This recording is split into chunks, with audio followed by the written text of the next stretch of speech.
I'm guessing because I'm a stand-up comedian, they thought I was going to be giving them like fluffier questions. Oh, really? I would expect harder from a comic. And I definitely wasn't. It was basically like, in your opinion, as a woman who is experiencing a first in politics, why do you think voters have such an aversion to women?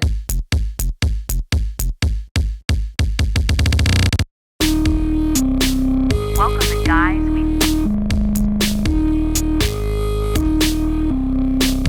Greetings, people of planet Earth. How you doing? Drink some water, wear a seatbelt, and just pinch yourself because you're here. Welcome to another episode of GWF. It's a podcast you love to listen to.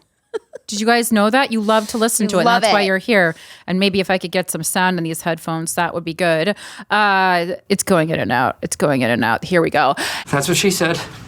This is a Luminary podcast. If you're a Luminary subscriber, thank you so much. Thank you so much. If you're not, you can subscribe via Luminary. You don't get all those annoying subscribe ads. via Apple Podcasts Luminary channel. Look at all those ways you have to ways. subscribe. And honestly, we appreciate you guys listening no matter what, but it is a great way to help support the show financially. Yeah. And we have bonus episodes. So when you're a Luminary subscriber, not only do you get ad-free, which is fantastic. Obviously, you can fast forward through the ads, so do you, boo. But you get bonus episodes. That's the real win. And those are our favorite to do. The bonus episodes are so fun. Yeah. Not that the other episodes aren't fun. I think they're all fun, but the bonus episodes are just you go. They're like a little slumber party. We go a little more rogue, you know. And if you want to go rogue and tell us what's going on in your life, tell us a story, ask us a question, you need advice, you being a dumb sorry about last night show at gmail.com. Today's subject line: my best friend is dating our teacher. Ruh-roh. 15-year-old Krystyna's jealous.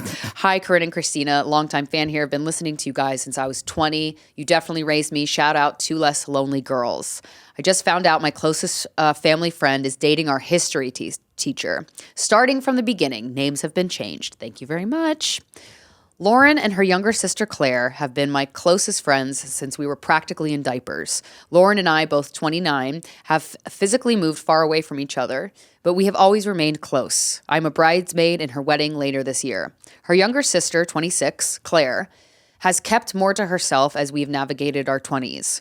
She had always struggled with her mental health, and when she moved away for college, she ended up in an emotionally abusive, long-term relationship.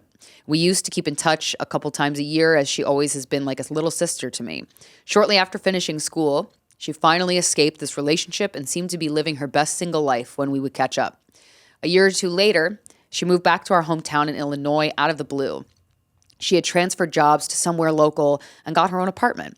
Her parents don't live in our hometown any longer, but mine still do, so I came back for the holidays. I saw her once at a family event a couple years back, and we caught up. I tried to get any and all gossip I could squeeze out of her, but nothing juicy ever came of it. Over the years, I would always text or call when I was in town, but didn't get much of a response, and certainly no attempt to hang out. This wasn't completely out of the ordinary. She has dealt with anxiety and depression all of her life and wasn't much of a socializer. I speak to her sister, my actual bestie, on the phone regularly and always ask about Claire.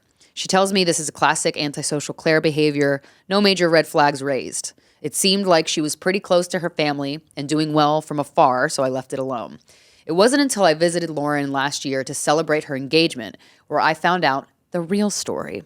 On my first night there, she couldn't hold it in any longer. She told me that Claire had been in an almost 4-year-long relationship with Mr. Cutler. Huh? Question mark, question mark, question mark, question mark. They live together and have 2 cats. My jaw was on the floor. He was never my actual teacher, but he was the hot sub, oh, I'm so jealous, who would make appearances. I remember him being around as early as 8th grade. Okay, that's a little weird.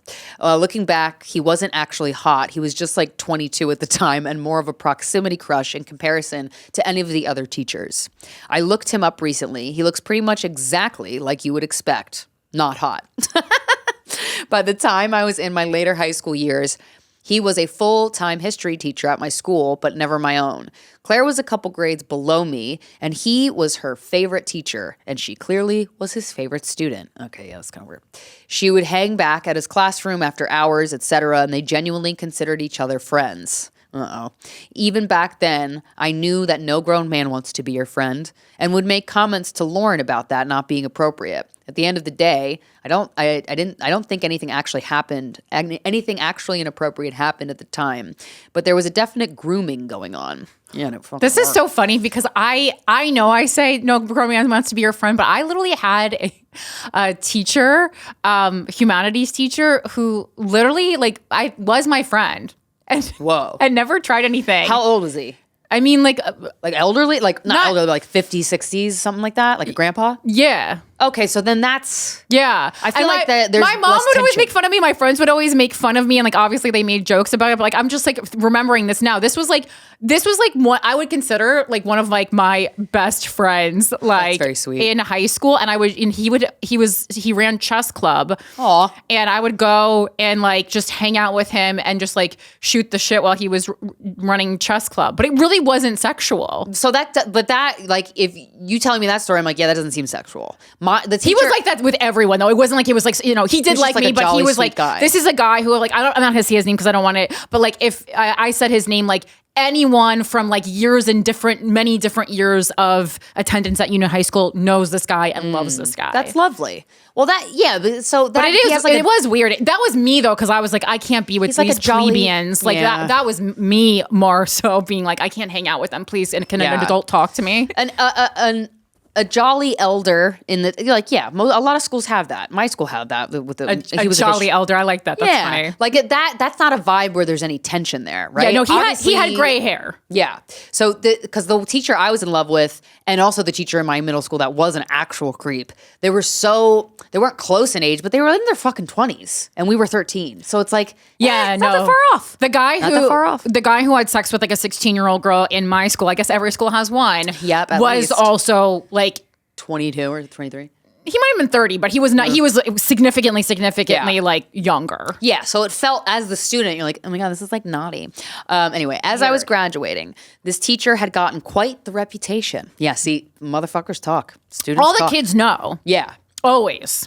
Oh, and they talk. There was a running joke that we would call him pedo or creepy. He ran a couple of after-school clubs, and because he was on the younger side, yep, they always are, he would befriend both girls and boys. I remember some of my guy friends would drink with him after school, in parentheses, I know, egg him on, and ask him what girls from our grade he thought were hot. Yes, he would answer. And again, this is a guy who's obviously a fucking loser amongst his peers. He has no friends his own age. If someone way older is hanging out with you and if you're not in a work environment that is conducive to that, because I have to say that because stand-up comedy actually is super conducive to that. Sure. But that guy is a dork in their real life. Yeah. You're hanging out with a fucking loser. And a stand-up, they're a dork also. No yeah, also true. that. That's very true. Not more. I would think it's more you're an outsider. Oh, sure. Yeah. That's how I think of it. Yeah. A dumb dork. Yeah. After graduation, there were a bunch of girls he would friend request on Facebook. Yep, that happened. And started DMing. Nothing black and white flirty. I mean, of course not. He's not going to show his cards right away. Just lots of overly friendly chatting. I remember in it's always a history teacher too. My high school history teacher did that. And then he tried to get me in a Ponzi scheme about selling knives. So door to door. I'm like, no thanks. Wow. I used to think you were hot. No, I think you're a loser. You're I just wanted you to actually molest me, not make me do work. God, gross. He did this to quite a few of my friends. I've seen a lot of these messages firsthand back in the day. That's a funny thing that we should do. We should send in your weird past teacher messages. Dude. I can find mine. I'll find mine. I can find mine. Oh my God. Wait, this is a great Sorry series. About last night show at gmail.com. And we're not going to out you. We're not naming names. Okay. So we're not naming names. But if you have a message from a teacher that's fucking weird, copy and paste that shit to us. Okay. Yeah. That's hilarious. Oh my God. I'll find the one with my guy. With the knives. I'll just look up the keyword knives. I feel like this is not talking about, every girl has a weird, since the origination of Facebook, we all have it. Yes. Because it's on Facebook, not Instagram. Even though we would call him a pedo because he was younger and hot in theory, we were all, including myself, we all brushed it off and forgot about him. Over the years, my friends and I would make jokes about him, but saw him as overall harmless. Cut to hearing about Claire and Mr. Cutler. Apparently, After her long-term college relationship, they reconnected over Facebook DM. Shocker. Yo, it's always Facebook DM. Facebook DM was bleak. Loser. It was apparently friendly at first, but then they started becoming romantic. And then it turned into a full-blown relationship. She had her job transfer her to a location in our hometown where she got an apartment and lived on her own at first, but quickly moved in with him. That's the worst part of this story, that you moved back to your hometown. That's regressing. Oh my God. To fuck your teacher. Oh no, girl. She waited a couple years to tell her family or anyone. That's how you know you're doing something bad. Yeah. Years? Yeah. Years? The secrecy, there's your red flag. I remember in high school, her parents used to love him and thought he was an amazing, in quotes, mentor. Oh yeah, he was mentoring. Yuck. Yeah, here's how to finger toots. Oof. And no, he does not teach at the school anymore. He has another job, not around kids. Phew. This explains why she was dodging my calls and texts. She does not want anyone to know about this, aka. Then why are you living in the hometown if he doesn't teach there anymore? Why didn't you just move out and start a new life, and then there would not be any of this drama around this situation? That's true. If he went so far as to change his job, Yeah, because I thought he's not bound to that town. Exactly, I thought she had to move back because he was still teaching at her high school. Maybe they kind of like love the possibility of getting caught. Yeah, this is very strange. Gross. AKA, obviously she knows it is wrong. Her sister, who only found out within the last year, knows it is wrong as well. But she feels like we are kind of in a position where, shit, it's been 4 years, they live together, they have 2 cats, and what the fuck are we supposed to do at this point? Well, I mean, like, is it wrong? I mean, like, what She's 18, or she's it's not college. Yeah, she's after college. It's not illegal. It's the just age she's gap a loser. Isn't seem that big, and like the difference is, was she actually groomed or wasn't she? Just because you knew someone before you were legal doesn't mean that you were groomed, but you could have been, and I don't know the answer there unless it's happening. Dude, if the dude knew you when you were in 8th grade. And then you end up dating them. There's so many people I like don't that. know. Well, because I always think about then Celine Dion and Renee, and they love each other. They Celine. do. I mean, That's true love. Renee isn't alive anymore, but Right. Celine, she met Renee when when she was 12. I mean, Beyonce met Jay-Z when she was fucking 15. Is this, I guess this is the age-old story. Is it possible to meet a cool 12-year-old who turns into a hot bitch that you want to have sex with? I don't know, guys. I don't know, guys. I don't know. But send us the DMs from your creepy teachers. So wait, I guess maybe it would be less weird if you met someone when she was like 12, acted normally. Then there was a long period of time when you didn't see her, and then you saw her again, and then you were like, "Oh, you're an adult now." you filled out. But you can't. I see your boobies have come in. You can't go into meeting a 12-year-old with that in your head, though. No. Of course you can't. Yeah, that's crazy. Of course you can't. Oh my god. I mean, I saw. Yeah, it's not good. But I saw a picture of the young, when I was dating the younger guy. I'm still dating a younger guy, but like the significantly younger guy. When we went to Costa Rica, he had to send me his passport picture, and I almost called off the whole thing because he was a teenager. Because you keep your passport for so long that he was still a teenager, and I go, I don't know if I can. This is actually. I can't have sex with that. I might be on the Epstein list now. Yeah. Oh my god! Just from looking at this picture. Yeah. See, a man. I don't think He was like in his skater face. I was like, I'm going to actually throw up. I can never see that fucking photo again. That's so disgusting. Said no man ever. I think it took a bit for her parents to come around on him, and that the age difference is more off-putting than the whole teacher thing. 23 versus 35 in the beginning. 23 versus 35 is a lot. It's a lot, but it's fucking not, lot. But it's also not something that like we all haven't done. Sure, but also as somebody who's past great. the age of 35, I know a 35-year-old man ain't trying to bang a 23-year-old just because he's in love with her. Okay, I've lived long enough. Well, I was doing math. I was like, nah. I was like, nah. I mean, that's the age difference I have in mine. That's even mine is a little bigger. Yeah, this is only 12 years. Yeah, it's mine's not crazy. 13 years. I've literally done this exact age gap, so I can't really. Yeah, but I can't really speak. Well, I guess when I was 19, I've done this exact. I've done this. I've been the older person in this age gap. Yeah. It was more like 36, 24. You have better intentions. I also didn't start the relationship.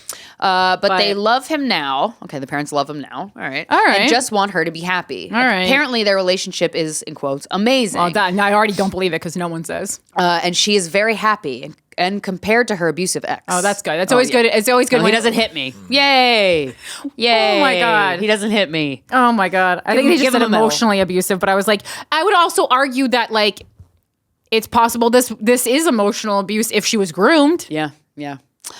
She does not keep in touch with any of her friends anymore and is keeping this big secret from everyone for years. So that to me says there's something in it that is wrong, that she knows is wrong. She also works at his job now. So they go to work together. Oh, that's... Come home. Stop. Smoke weed. Play video games. Oh my God, this man's 35 or maybe he's 39 at this point. Fucking loser. And hang out with his friends. Living the dream. But... I reached out to her after I found, so this is him. I don't know if he's doing this with ill intentions, but he's isolating her. Clearly she's isolated. I reached out to her after I found out the truth and came to her with an open and understanding heart, trying to reconnect and not make a big deal of it. That must have been hard for you. That would have been hard for me. I don't want to scare her off, and I want her to know that she can talk to me about anything, and I would never cut her out of my life, even though this is insane. She absolutely needs a friend, no matter what. No response from Claire. Classic. It's been about 6 months since I found out of this. I have an immense sense of loyalty to Claire and her family, and all I want to do is protect her, which is also why I haven't told any of our mutual friends about this situation. But I also will say, though, I know a ton of women who abandon their own lives when they get into a relationship, take on all the men's interests and take on all his friends who are not being abused. And that's just them making a bad choice. Yep. But it's not abuse. And the guy's so not like, going to go, possible. don't do that for me. No. The guys guy's gonna love accept it. Guys love that. Oh, wow. I don't want want a free maid and somebody who cares about only you? Yeah.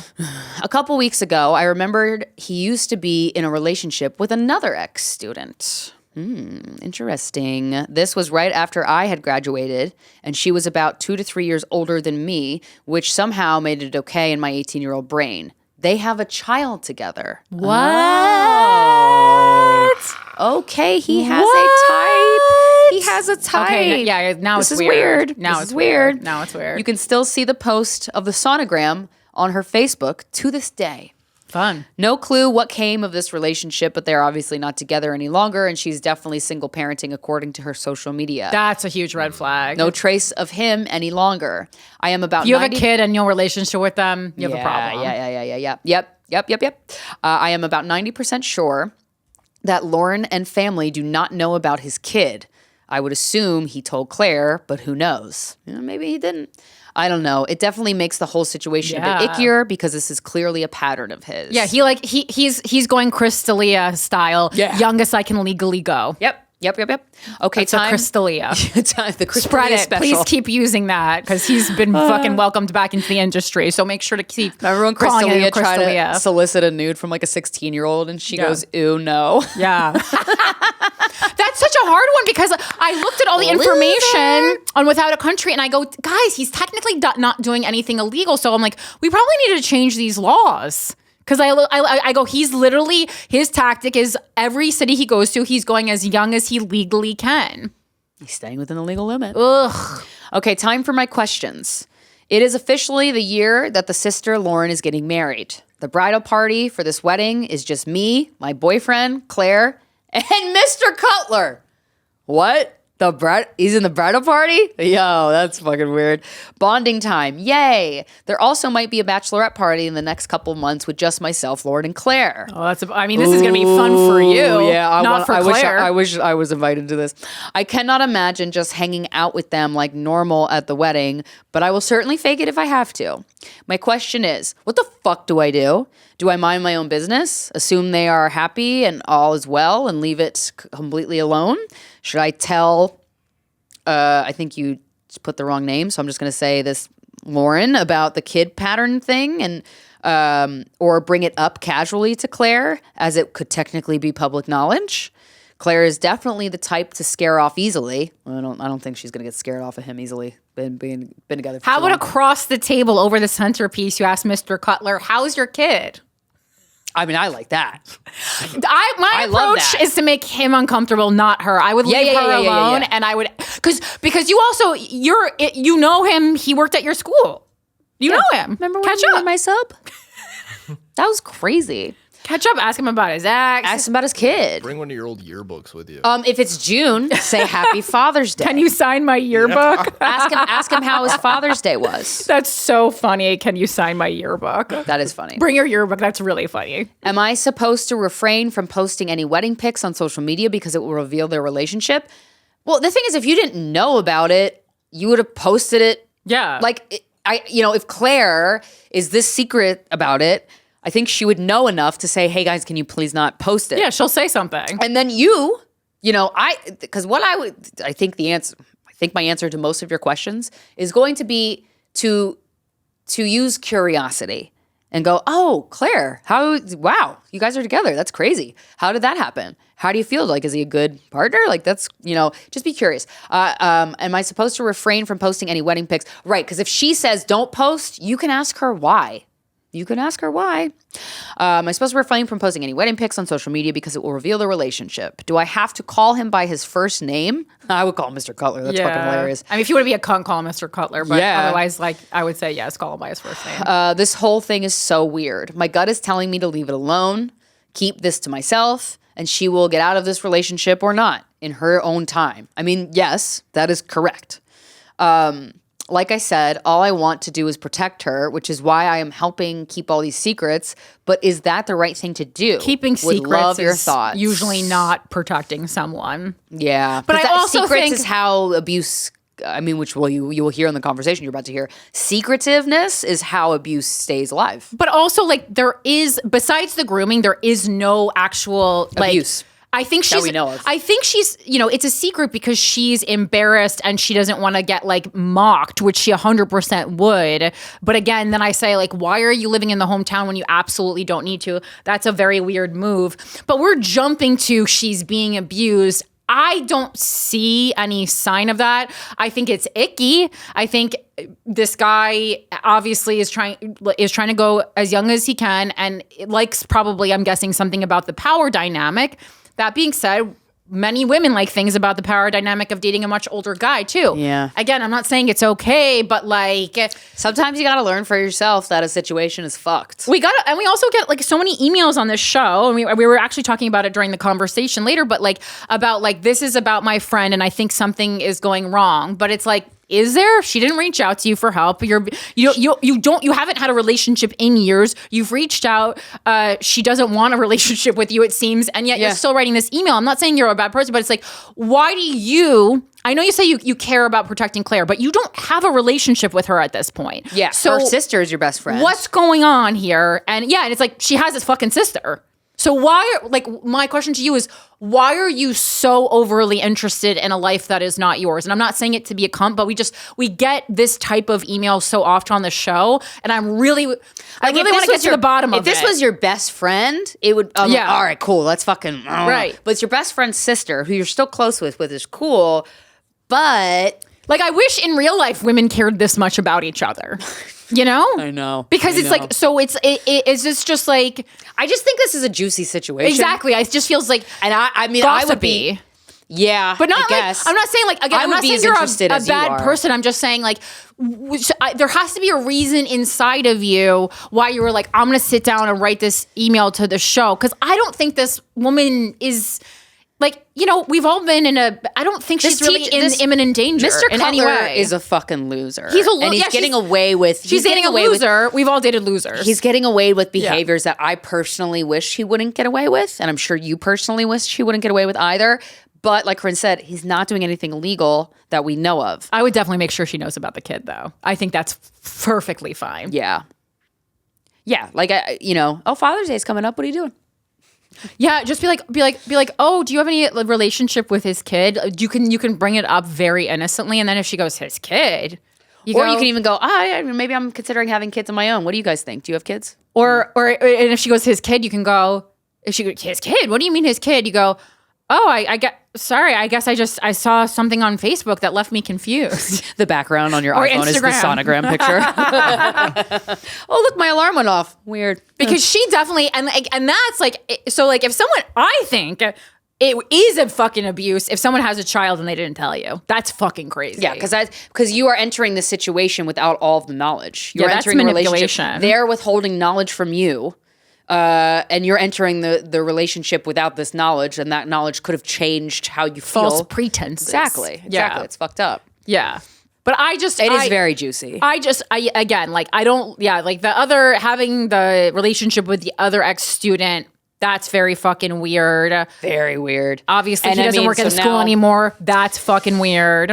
This person might have a little pattern of being weird. Yeah. And again, guys, send us screenshots. We will not I will not say your name or the teacher's name. I will not. But please, for the love of God, send us the messages. Yeah, but it's like, then ultimately it's like so many people have I guess it's like a questionable start to their relationship. And I do feel like we have overcorrected, and I've talked about this before, as a society, as like we started, being fine with like 30-year age gaps. And now when people have like a 5-year age gap, people are like, oh, that's like crazy. And I'm like, if it's like 19 or under, I'm not even talking about it. Depending on when it is in life. Depending on when it is in life. Because I thought, like, to me, it started as a societal conversation, basically making fun of men who always date significantly younger women. And to me, it wasn't like abusive. It was just like, oh, wow, they're really trying to put in the bare minimum. And the only person you can do that with is someone 20 years younger than you. Like that to me is how the conversation started. And now it's kind of morphed somehow into anyone who's in an age gap relationship is an abuser and someone being abused. And again, like I experienced a lot of people had a lot to say when I was dating someone 12 years younger. And like, I'm going to continue to talk about it because there was nothing wrong in that relationship. It was a very nice relationship. Obviously like we don't talk anymore, but there was a lot of like variables in that. My dad's death being the main one, which is the reason that we don't talk anymore. So I mean, like, you can still date someone who's younger or older than you. I'm like, already to make fun of it. Yeah, for sure. So I got down a rabbit hole. Speaking of age differences, you know, Mary-Kate and Ashley Olsen each dated a fucking weird old guy. Yes, that's kind of their thing. I didn't know. They love that. They live like an old French man who smokes. Ashley Olsen, 30, and 58-year-old financier Richard Sachs. Yeah. And then you had fucking Mary-Kate Olsen and her ex-husband, French banker. Olivier. That's a little... Well, there was a video on Instagram that was like, I think they were trafficked like in an Epstein circle. And I'm like, well, they're fucking famous twin. Like, I don't know. But then there's all this like... I think they're just child stars who are fucking want to But they're not even hot guys. Like these old guys. I mean, not to be rude, but the Olsen twins, it's not like they're like, they're not that hot either. They're like cute. But like, wow, that looks like father. He's not disgusting though. But yeah, all right. But no, but they're fucking rich as hell. Yeah, I guess money. They love older rich guys. Again, it's like, but it's also like if you have a preference where you want to date older, guys, and you're an adult, you can do that. 100% can. You can totally do that. Boy, oh boy. I mean, they do look kind of happy in some of these photos. It's just, I didn't realize both of them dated weird old rich guys. Yeah, they do a lot of the same things. And I mean, sometimes it's fun to date an older rich guy. I've never done it, but just old, not rich. I've dated an older rich guy. That was my first boyfriend. Yeah, but you had a good one. You had a good boyfriend. He was great. Yeah. I don't know. Crazy wild stuff. Let us know how that fucking bachelorette party goes. Yeah. Please send us an update on the details. But yeah, I think they should, be respectful just because it's someone else's wedding is not the place to cause drama. That's the number one rule. Correctamundo. It's Lauren's day. Yeah. So do not, you want to avoid causing drama at a wedding. So you probably shouldn't bring up the kid thing, but like, God, I think but Claire has the right to know. And yeah, I can't, there's no way they live together. How she wouldn't know. If she doesn't know, that's a huge bad thing. Yeah, it's very bad. But again, I'm like, I don't have enough information to be like, she is being abused. The whole thing's weird. And but again, it's like the parents know. Not the parents always make the best decisions. Yeah, sometimes I don't know. They overlook it. All right. Guys, listen to us elsewhere if you want. I have a Patreon that about once a week or 4 times a month, we all hop on a Zoom call face to face over the internet. And we talk about whatever the hell is going on in our lives. And it's called Group Therapy. And I highly recommend you join it for as little as $5 a month if you go to patreon.com/Krystyna Hutchinson. I am using this money to fund my one-woman show in Edinburgh. And right now I'm in the process of potentially getting a $12,000 rental for the month. So, because they jack up all the stuff because of the festival. Totally, yeah. Because I was wondering why the fuck it was so expensive. So expensive. And I'm like, can I just like lease an apartment for a month? But like, no, this is their. Can you live like a little outside the town and train in every morning? I was thinking of that, and I wouldn't mind doing that at all. But I also want to see the shows, and you have to hand out flyers during the day. Right. And I have all these ideas. Right. I have like marketing ideas that are beyond handing out a flyer that I'm really excited about, but it'll involve me being in town. Yeah. But which is fine. Also, if you're listening and you live in Edinburgh, Scotland, and you have a rental and you want to give it to me for not $12,000, that's good. Holler at your girl. Sorry about last good. night's show at gmail.com. Yeah. But let's hang out all in Scotland in the month of August. Patreon.com/Krystyna Hutchinson. Damn. And for me, you can listen to Without a Country. We live stream every Wednesday, 7 p.m. Eastern time, approximately. You know, there's always some kind of a weird tech issue, but then it's available right after on both video and audio. And this past weekend, I went to Tucson for, my first event that I guess is like, it's part Without a Country. It's part, but really what it is, it's like this, what I created with the knowledge that I ran, that I learned running for mayor.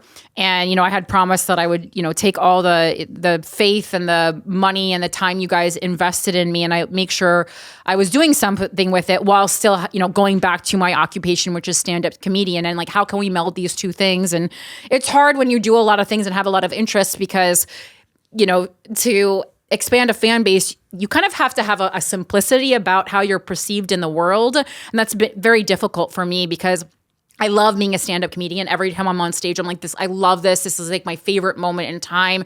Telling jokes is so fucking fun. But as you guys know, I've been going through an existential crisis on and off for a while where I'm like, is it enough? And I really felt such a great sense of purpose when I was running for mayor. And I just really think politics lacks people who think outside the box. That was like the one thing that fucking mushroom stamped me in the face when I was in politics is the absolute lack of creativity.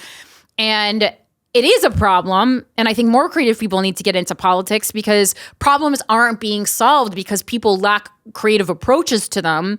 And there's a lot of statistics that show when you do approach things creatively and empathetically, which are two qualities that artists have, things are solved. Again, I talk about it on Without a Country all the time, but like Brandon M. Scott, who's the mayor of Baltimore, really great example of that. I'm not saying he's an artist, but he's someone who, has approached violence and gun violence with empathy and community outreach, which I think is something that is more likely for an artist to do than a politician. And the statistics are staggering how well things are going there.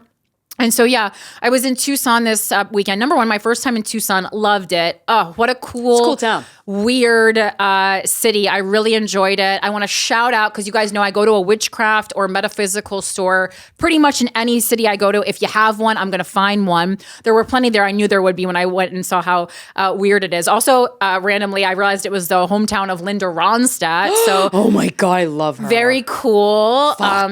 Legendary singer. If you don't know her, look her up on Spotify or wherever you listen to music. And so the witchcraft shop that I went to was Bruja. Very cool. I think they might only be open on Saturdays for like 5 hours, according to the internet. I just happened to be on there on a Saturday. But when I tell you this is one of the best, most well-curated witchcraft shops I've ever been to. And it really also like speaks to like the roots and origin of like, it's really good. So check it out if you're in town. Shout out. But yeah, I did Pageant to the People, and it was so great. We ended up selling out Club Congress at Hotel Congress, which is also super haunted. If you got to check it out if you go. Did you experience a haunting? No, because they offered me a room there, but they were like, they host, there's like a club downstairs, and every review on the website was like, it's so loud you can't sleep. And as much as I would have loved to stay there, when I'm doing a gig, I have to sleep. Yeah. So I stayed at Zebra Unicorn, which is like a new boutique hotel. Cool. It was great. And it's also like nice. It was like self-check-in, so it was just very easy. But yeah, it was so great. And we were in conversation with the mayor of Tucson, Regina Romero. Ugh, I loved her. I love this. Me and this mayor, I think we're going to be friends. I loved this woman. I loved everyone, but I just really loved Regina. And I'm also just like kind of obsessed with mayors right now. And then 2 amazing city council members, council member Miranda Schubert and Paul Cunningham. And we had a really great conversation. I didn't tell anyone who was involved the questions beforehand. I can't believe, and no one's team, especially the mayors, no one reached out and asked what the questions were going to be, which was a crazy big gamble. Because even when I was doing mayoral forums, most times my campaign manager was able to get the questions ahead of time. Which, I mean, thank God. Because for me, for someone who was, new and had to memorize and develop all this policy, that would have been a problem for me. But, no one's going off the cuff. This is all fucking rehearsed. So, but yeah, it was my town hall, which I pledged to you, was very unrehearsed. And I'm guessing because I'm a stand-up comedian, they thought I was going to be giving them like fluffier questions. Oh, really? I would expect harder from a comic. And I definitely wasn't. And I spent a lot of time reading local Tucson news outlets and, watching local news and appearing on it. And I really, really looked into policy pretty deeply. Probably didn't even need to look as deep as I did. But like even the first question, because I started with the mayor's literal response was to the first question. And again, I think she's great, but it was just funny because she was like, oh, wow, that's like a big first question. And I was like, oh, yeah. And so I go, oh, no.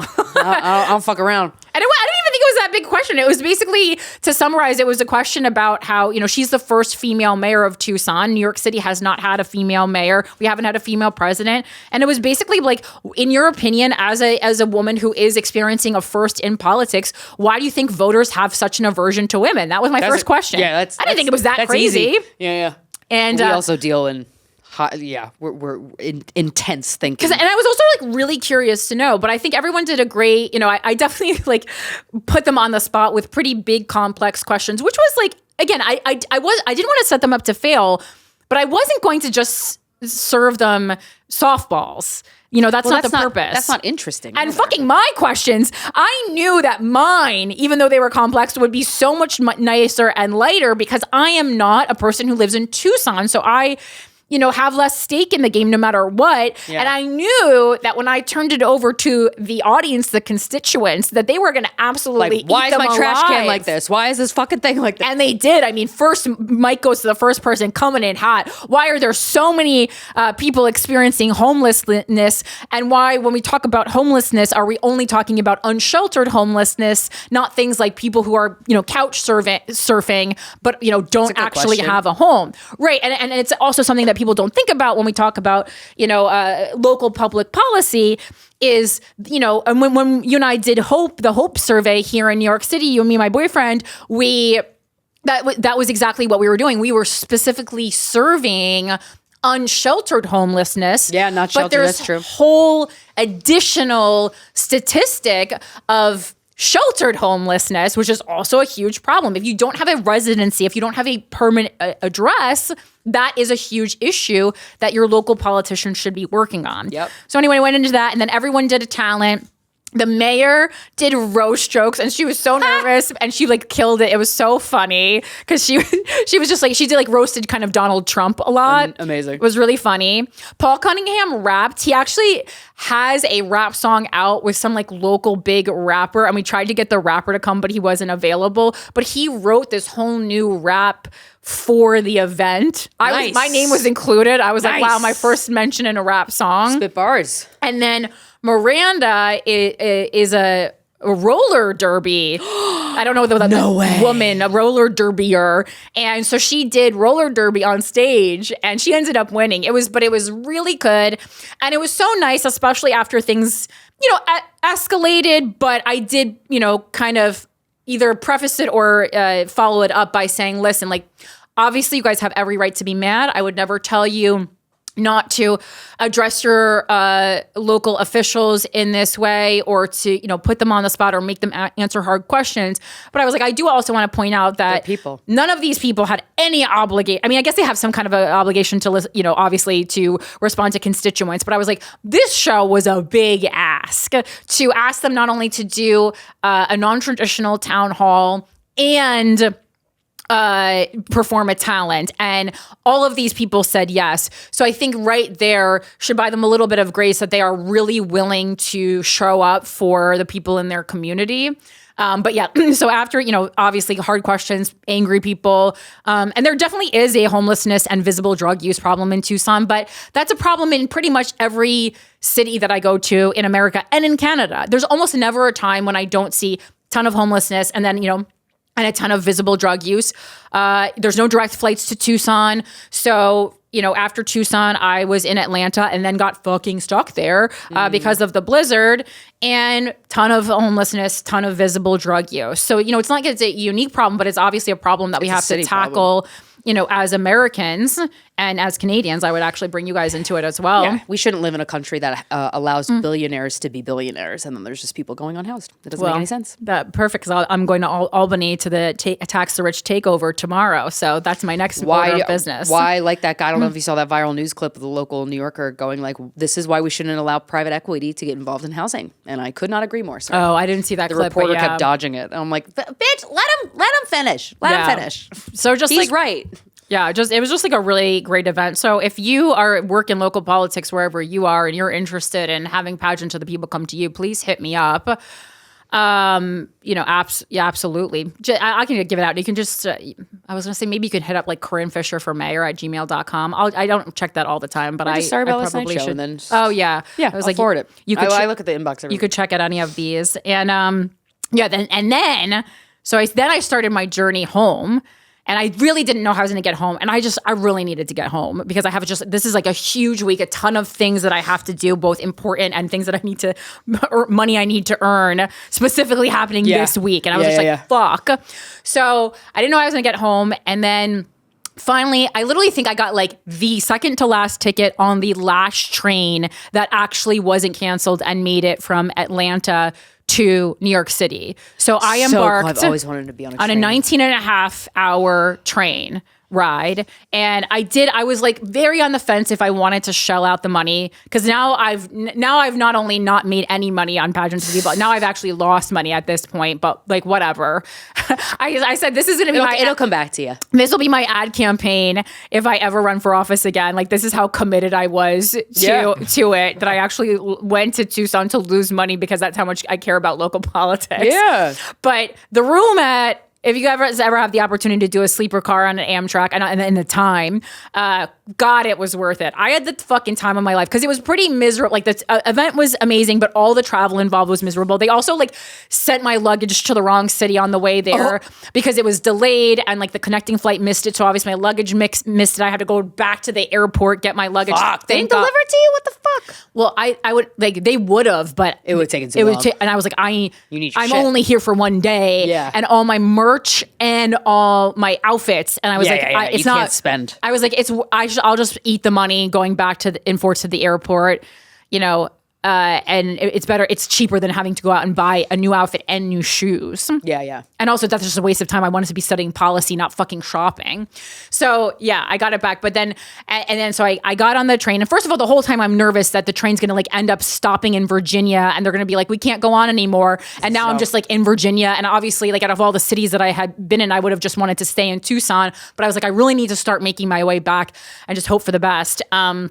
Yeah, and it was great. I mean, it was private. There ended up being a toilet in the roomette, which was not like it said you would be using a shared toilet and shower. I mean, obviously I wasn't showering. It was 20 hours. I showered at a Motel 6 before I got in. Like a lady. Dude, and like, please, if you ever have the opportunity to stay in a Motel 6, don't take it. Their motto is, we leave the light, we'll leave the light on for you. So you don't get murdered? Because you have to. Yeah. I mean, talking about, people experiencing homelessness, I literally left my hotel room and there was a homeless man in the hallway. And then I had this like internal crisis of like, should I just give them I'm like leaving early. Should I give my room? No, you can't. What if if your whole credit card goes to shit because you can't like, and also then that's also irresponsible because then you're possibly putting the staff in an unsafe situation. And they're also, it's like, if you're cleaning a Motel 6 for a living, probably not ideally what you wanted to do. Yeah. I don't know. Maybe it is, whatever. But again, there's a lot going on in my head there. But so yeah, I'm on the train and it was just great. It was so nice to, it's like you never have the time to just spend fucking 20 hours looking out the window. And it was also just really nice in this time when America's just at war with itself to look out the window and see beauty in places where, politically there's a lack of beauty. South Carolina, Virginia, one's for you. Sometimes. Yeah, North Carolina sometimes. I mean, these are all places where I've experienced good things, but also, sometimes not voting in everyone's best interests. But yeah, so it was just like beautiful and I saw horses and it was just nice to like have the time to myself and like decompress and do some work and relax. Like, and I love it. That's my favorite thing about a snow day is like, you really can't do anything because the world shut down. Yeah. It was really, COVID in a roomette. So it was just so much fun. I had the best time. And then thankfully I made it back at the time I was supposed to be in after 38 hours of travel. It took me 38 hours of travel to get from Tucson back to New York City, but I did it. It was a huge win. And the only thing that I was posting, because people were really enjoying my like sleeper stories. I guess I don't see people post a lot. Yeah, that's why I was like, I wanted to share the experience with everyone. I was like, if I fucking shelled out $837. I'm like, let me at least share it with other people because that's one of my favorite things about the internet, that people are sharing experiences that I may never have the opportunity to have. I never have the skill to have. I never have, like, just for some reason, life never takes me in that direction. So I'm like, I can at least show you what it's like because I've literally never even seen really what it was like. Yeah. I didn't really even know. I walked into something I didn't even know. Yeah. I've looked up like fancy train cars. This was not fancy. Cars. This has not been renovated since I would say 1980. At best. It was still cool. And then of course, like a couple hours before I get back to New York City, I'm having a great time. I'm posting about it. I'm experiencing joy, which people still seemingly have an aversion to. Mostly everyone was on board.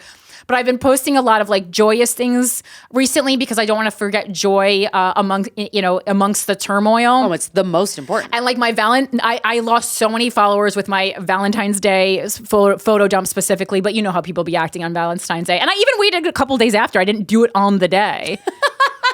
And I'm just like, but it really makes me sad. Like, people can't handle even when things are going bad in my life, other people posting their joy doesn't make me sad or angry. I go, well, at least it still exists in the world. Yeah. I go, at least if I'm not experiencing joy right now, at least somebody is, and I can get back to that. That's how I think about it. Yeah, it's so inspirational. But like, and even, and even someone, maybe some people don't want to see women took time out of their day to be like, oh, what are you in business class? Like I was overreacting. And I was like, first of all, it's not business class. There's no business class on long distance for the most part. It's fucking sleeper or coach. And I was like, so I can't just like, what, like, am I too old or am I too successul to like enjoy something? I don't know. Yeah. Like this is not how I'm traveling all the time. This was a fucking treat for me. I mean, it was a crazy waste of money, but I'm like, if I'm going to have like just the worst travel experience ever. That's why I was in a Motel 6 beforehand, because I was like, that'll justify. Yeah. There was a Kimpton nearby, but I was like, that's going to blow $300 when I could blow $85 and I only need to be in a place for 12 hours. Thanks, Motel 6. Oh God, was there mold on the wall? Outside the window, but it was just, I was most worried about bed bugs, and I didn't even think of that until I started reading reviews, and then I was but then when I got there, the bed actually looked clean. Yes, there was a ton of cigarette burns in it. Oh, because it is a smoking hotel. I stayed in a non-smoking room, but like the curtains and the bedspread had cigarette burns in it. That doesn't bother as long as it bothers me. Literally, as long as I'm not going to get murdered, which that was 50-50. I wouldn't recommend it. And there was no bed bugs on the bed, because I was like, I just want to go on the bed and then take a shower. Yeah. But it was also like 5-minute walk to the train station, so I just like wanted to leave when I could. Yeah. And then I'm on the train, and all of a sudden I get a call. and it's a Los Angeles number. And, we're always doing business in Los Angeles, right? Sure. So I was like, I still... William Morris? This is how you know the entertainment business has broken me, because no matter what, when I get a call from Los Angeles, I still think it's my big... I still think it's my big break. I get that. I still pick up the phone going, finally, other people seeing me, what I've seen in myself since I was, I don't know, 6, 4, maybe 2, I go, finally, in this room they're calling to say, Corinne, we want to make a movie about you starring you. Finally, it's happening. So I pick up, Produced by Angelina Jolie. and the voice, and first of all, it was really fucked up, and then all of a sudden I just hear a voice on the other end go, Corinne, it's insert person who I have blocked on everything. And before I blocked them, I wrote them an email telling them exactly, it was someone I dated, never boyfriend though. And telling them exactly why the book had closed on us. Yeah. I didn't just block them. I wrote it in a whole email. Yeah. To which this person took, I believe, 6 months to reply to. Wow. That's his reading comprehension. Called me on Valentine's Day or something when you and I were in LA or something, a crazy after I posted a hot pic. Anyway. And this person must have had a Finsta. Oh, I'm sure they have a Finsta. Ew, boys have Finstas? Oh God, yes. Guys, what are you doing? Or just using one of those apps where you can look at other people's stories. You don't need a Finsta to do that. There's a ton of websites that you can do that on. That feels more like a man would do. Less work. There's also an app that I discovered where you can check to see if your partner's on other dating apps. Right. You did tell me about that. So anyway, and it's and I was like, oh, it's really, men really can sense when you're experiencing joy. Because they go, why am I mad? And it did for 30 minutes to an hour take the wind out of my sails. It really did. Not because I don't have any emotional attachment to this person at all, but it did kind of just it was such a disrespect for the boundaries that I had clearly set. And it felt like I'm in this roomette, and 90% of the joy of the roomette was that I was the only person in the roomette, right? Yeah. I was just I was able to bask in my own energy for fucking 20 hours, which, as everyone who listens to the show knows, is my favorite activity. It was so great. I was having so much fun with myself because I'm so fun. Yeah. It just felt so invasive and also there was the trickery because I'm answering thinking Hollywood's calling, and it's just a fucking 55-year-old with no occupation. Wow. But yeah, and also it's your man. How'd that combo go? Oh, the minute he said his name and it's his distinct voice, I just hung up. I just hung up. Yeah. Oh, and then he left me a voice after, and then I immediately pressed block, and then he left me a voicemail because when you're blocked, you're on iPhone, it still records blocked voicemails, which is weird. It shouldn't. That shouldn't. But it goes to under deleted as blocked, and he left me a voicemail telling me how he saw it was a beautiful day, and the beautiful day made him think of me. Oh, shut the fuck up. And then how he started looking at pictures of our pictures on his computer, which I'm sure he means sexual videos and nudes. I'm sure he means that. Which whatever. It's gross that people you don't have that on you. Yeah. And it's whatever, because it's once they have it, when we had originally closed the book, nothing bad had happened. I just really knew that this is a person that I just he didn't do anything bad at that time. I was I just can't. We're not a fit, and I know you're gonna try to keep coming back in some way. And in his defense, I did at one point give him a mixed signal because he had been blocked previously for years. And then when I was I really was kind of did a little bit of a review of past people I've dated after my dad died. Maybe thinking did I miss something, or just because it changed, my dad dying changed me so much. I guess maybe I wanted to go back and look at it with a different brain. Lens. Yeah. Because what we did have we did really get along and have a good time. But again, this was when I was I was in my 20s and he was in his 40s, and that is a cool, fun dynamic. And it's when I'm 40 and you're 55, it's not cool or fun anymore. Just crusty. Yeah. Right? Yeah. And I just, kind of said to him, I was I just feel we have very different looks on what relationships are. And I think that you're someone who really needs a relationship again, we were walking around LA one day many years ago, the second time we dated, and he also apologized at that time for things he had done, and I felt like he was kind of like understanding about my dad dying. I was like, I don't know, it felt okay, but it just like was no spark or anything. And we were walking around one day, and he saw an older man eating dinner alone, and he was just like, oh, that's so sad. Oh, no. And in that moment, I knew that we could never be together because that's not the way that I look at people eating alone. Whether or not that man was sad, I don't know. He could have very well been sad. But to me, it was showing that like, oh, you think of like being alone as sad. And I can't be in a relationship with someone who can't be alone or thinks it's sad because I think being alone is joyous. I think everyone needs to be alone. One of my favorite things about my boyfriend is that he is like this. You know how there's those videos where guys are like, where girls are like, I know my boyfriend's not cheating on me because he's doing this. And then they show him like making Legos or something. Yeah. That's my boyfriend in a nutshell. I never am worried about what he's doing because I know he's at home with 50,000 like DJ things out on a cafeteria table in his own home, just like having a good time by himself for hours on a Friday night. Nice. High out of his mind. That's great. Fantastic. And I love that for him, and I love that he is that way, and I wouldn't change it for anything, and I want him to spend that time alone, and I'm glad that he does.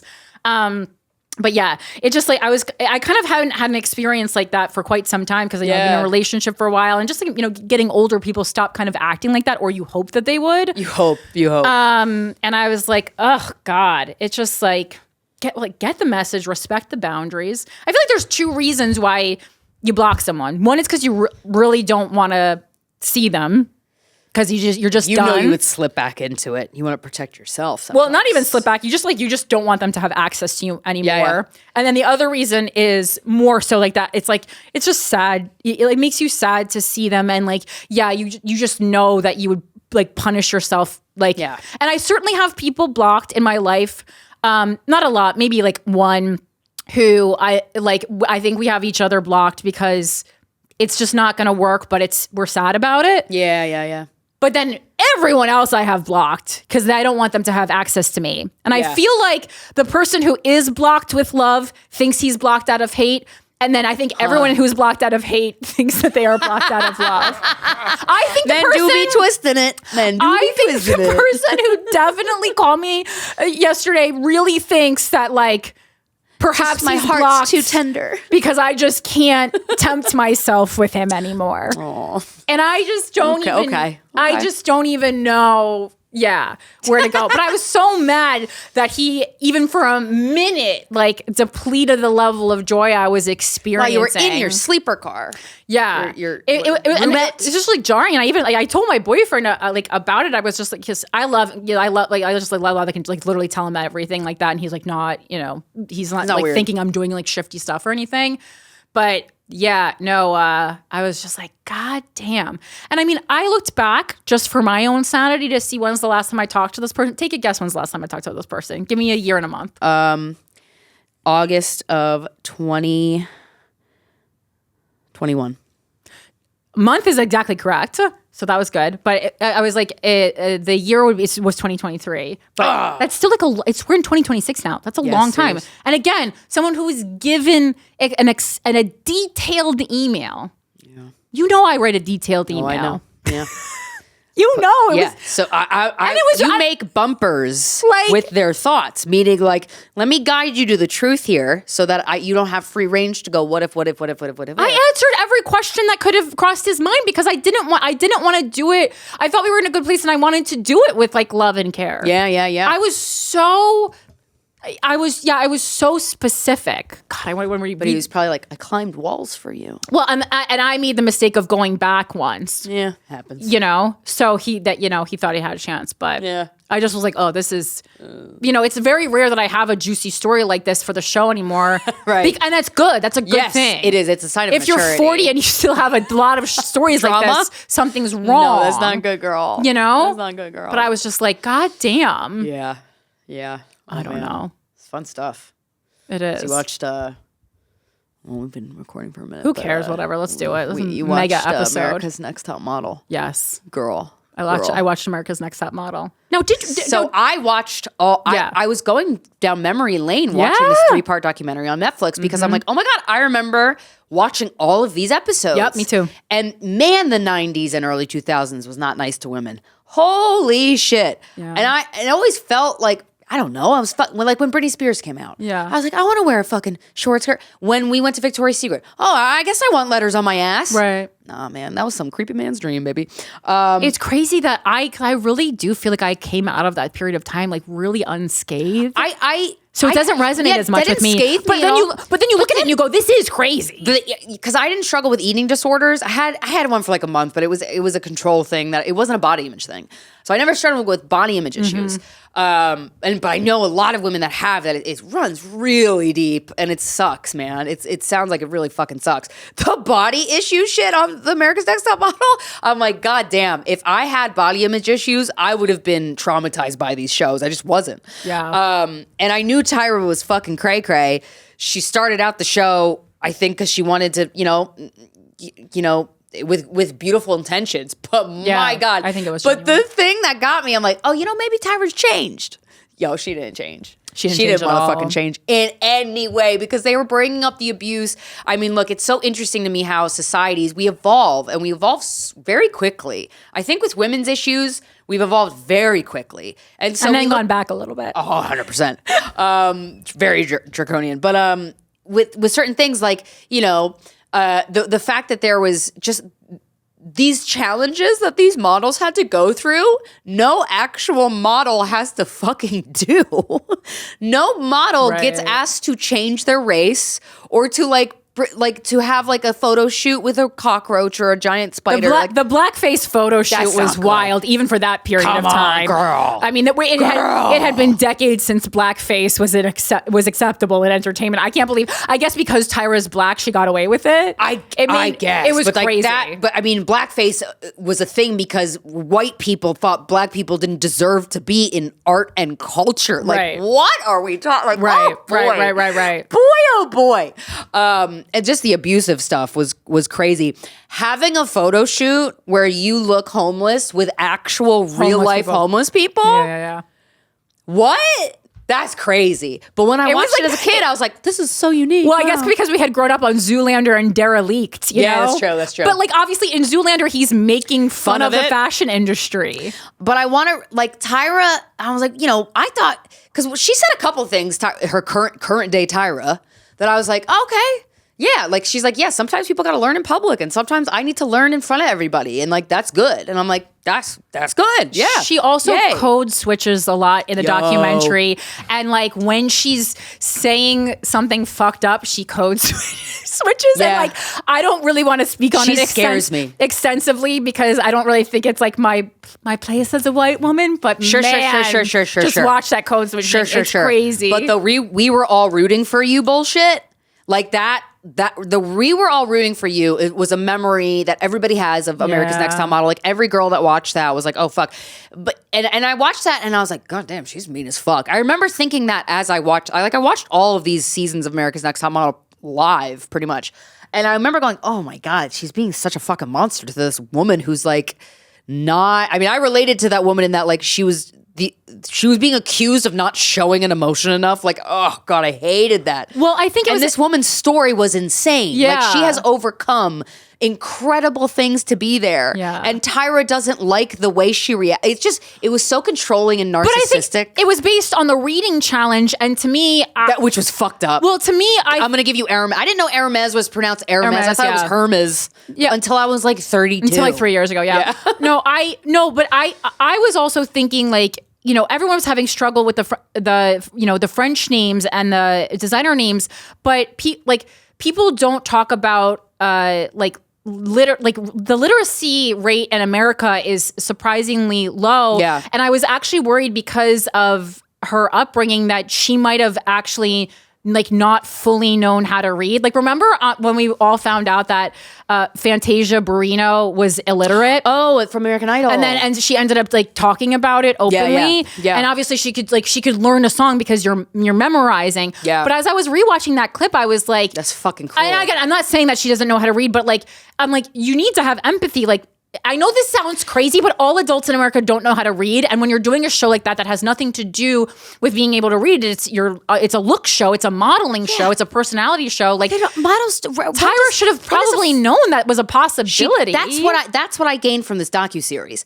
This motherfucker knew, and she did it to these women anyway. That's so fucked, that's how reality. I mean, that was my experience on reality television. How they, they find your weaknesses and they go for the cameraman, the jugular. The cameraman had empathy for these women, right? And Tyra Banks did not. Like it was so fucked. And then that woman that was working people always have empathy for working people. Yeah, the girl, the Shandy. skinny, Shandy.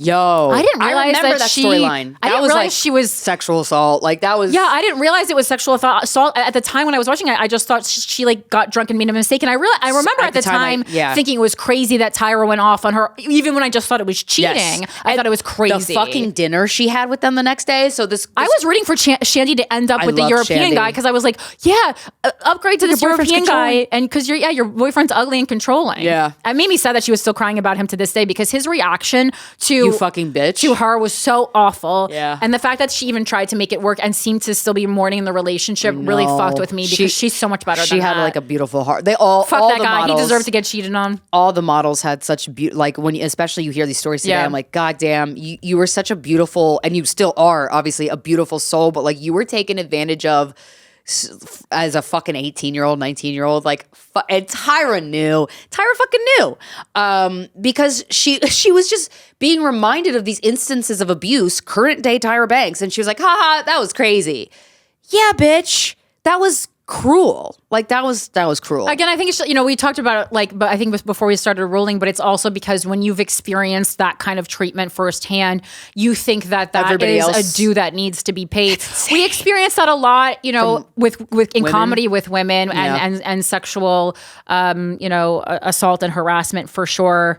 And you're like, that really shouldn't be part of paying the dues, though. That's like we're trying, the road should be easier for the generation under. There was a small part of the documentary that made me feel like I was trying to overcorrect the entertainment business, though.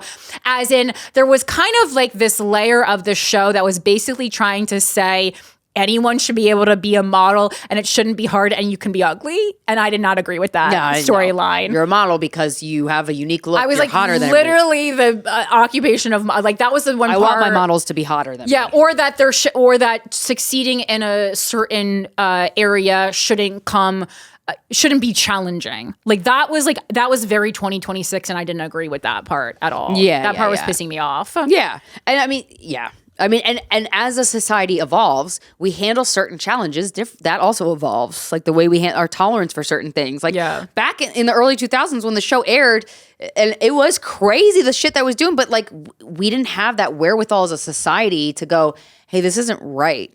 Like when Miss J.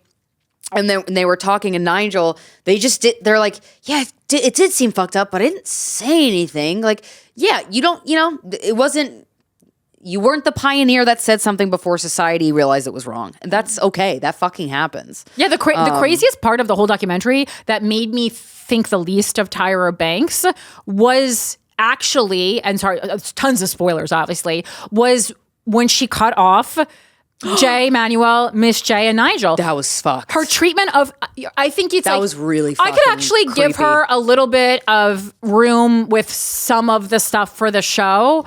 Like for some of it, not all of it, for sure. Yeah. Not showing, Shandy's clip to her on national television when she specifically asked you not to. That I can't give you any grace for. But I think the true testament of her character was that she had the ability to completely ghost 3 close friends who had helped in the success of the show, which, I think is her greatest success. And when Jay Emanuel eventually was like, this is weird what's going on and you're becoming a monster. And he wrote her an email saying, hey, I no longer want to work for the show. I want to go on to other things. She didn't respond to him. And then it worked out so that they convinced Jay Emanuel to be a part of one more season. Well, when he finally did, she said, I'm disappointed. Yes, right, which she finally responded. Tyra didn't talk to him and acted like he wasn't sitting right next to her, except when the camera was rolling, she was acting fake as fuck. And I was like, hate when people that do is so creepy. That's like I would have been mean to her on narcissism. camera. That is a narcissism that scares me. Yeah. Like, oh my God, that is scary. That is scary. It's so entertainment business, though. I was like, I know so many people who would act like that who are in our business. But I was just looking at smize.com. Oh, God. I love our going story. The hot ice cream. The hot ice cream. The hot ice cream. Because there is an Instagram clip of Australians, tell us how it is. She lives in Australia now. She did the hot ice creams in Australia. Her calling is ice cream. Stop. No, while licking our chocolate, when she was a kid, her mom's favorite, and coffee, my favorite, ice creams in her white Honda Accord, in her cray-cray in a good way style. She'd school me on her laser-focused one more bedroom goals and more, because she was talking about on this About Me page, or about our story, how she witnessed her mom. Her and her siblings lived in a one bedroom. Then her mom said, we're going to do a 2-bedroom. And then she made it happen. So she was talking about how that was inspiring. Okay, cool. We'd cry, we'd laugh, we'd cry, we'd dream our biggest, most outrageous creative dreams together. And in that car, my ice cream dreams were born. What? Over the years, some of my biggest dreams came true, but a hell of a lot of them didn't. You won't hear me saying those failures led me to where I am now, because performing in concert arenas is still a dream, but I know I can't sing like Taylor or Beyonce. Can she sing at all? I have no idea. But what I do know is ice cream.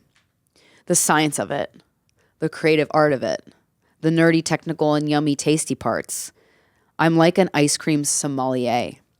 But running a business is hard work. I live and breathe smize and dream, so I don't sleep much. I wake up every night and work, because ice cream is on my mind 24/7, 365, especially at 2:30 a.m. Where did this come from? Launching a business ain't easy, especially one that started during the pandemic. We're still overcoming some of the setbacks, as well as obstacles and challenges that arise daily. Isn't it one store? But I rise and smile every day. Smize every day. It is one store. It's literally one store. But you can get it delivered. It's one fucking store. Delivered. But I rise and smize every day, because even though it's hard as hell, things are looking bright and tasting phenomenal, and I'm living my biggest creative dream. Even though my keeps it real mama still loves her Haagen-Dazs, can you blame her? Haagen-Dazs pretty good. She still coaches. Why would you bring another brand up? I know. On your fucking website for your ice cream? That is like 101 what you don't do. Yep. She still coaches me on how to keep my dreams burning bright. And when those special I'm so proud of you, Ty moments come around, they make me shed happy tears, sometimes while collapsing in her arms. I dedicate smize and dreams to mamas and mama figures everywhere. Wow, it really is a thankless job being a mother. Cool mamas, quirky mamas, turn it up mamas, single mamas, foster mamas, working mamas, new mamas, stay-at-home mamas. DIY mamas. Mamas who are daddies. PDA. BFF mamas, we creative mamas. I never had a mama, so I don't really get it. Yeah. So I'm hearing Boys to Men Mama song in my head right now. Oh my God. That's a great song. It is a good song. Mama, mama, you know I love you. You know I love you, mama, mama. You're the queen of my heart. Your love is like tears from the stars. Mama, I just want to know. Just want you to know. Yeah, we all know it, Tyra. we all know it. It's a pretty big hit. Yeah. What? She really likes this ice cream. She's like so passionate about it. I saw an Instagram clip. I want to try it so bad. But that's what made me. We should order it to the studio. It's hot ice cream, Eric, obviously. It's hot. Yeah. You just got to figure it out. You got to order hot, it. Like it's hot ice cream. I don't know why this is so confusing. Like, is it warm or is it like this? We're just like going to gaslight her. It's hot ice cream. You got to order it. No, you gotta order it. I'm guessing it would be maybe like some kind of like it would taste like a hot chocolate syrup. I'm sure it would be good. I mean, what I like about ice cream is that it doesn't look hot in this cone. It's on a cone. Is it?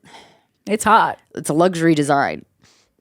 Yeah, I have a lot of questions. I really and I love it. I love committing to something that's challenging like this. It just feels like gelato. You know what I mean? Right. But you know. So I guess maybe bold artisan ice cream flavors. They're chewy, hot gooey. in the pans. Maybe, but then the chewiness maybe. So maybe is there like a this? Dough? Oh wait. Every inch is designed to give you drama, spark joy, and drip just enough high fashion theater. This isn't your typical ice cream shop. This is a bank experience.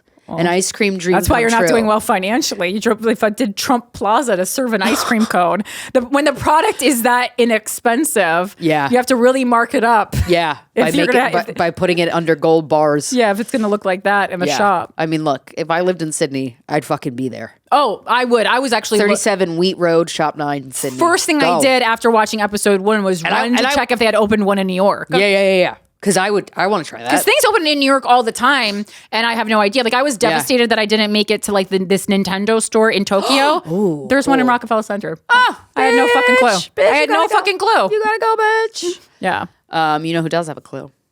today's guest. Yep. This is a great conversation. Yeah, it really is. Really, really good. Yeah, it's about a topic that, like we talked about earlier, like truth, keeping things secret and being secretive is what keeps sometimes abusive relationships of any kind alive. So this is a really interesting, deep exploration of a person's experience. She's a stand-up comedian and she's an advocate and she's incredible. She's a goddamn delight. Ladies and gentlemen, please welcome to the show, Brittany Brave.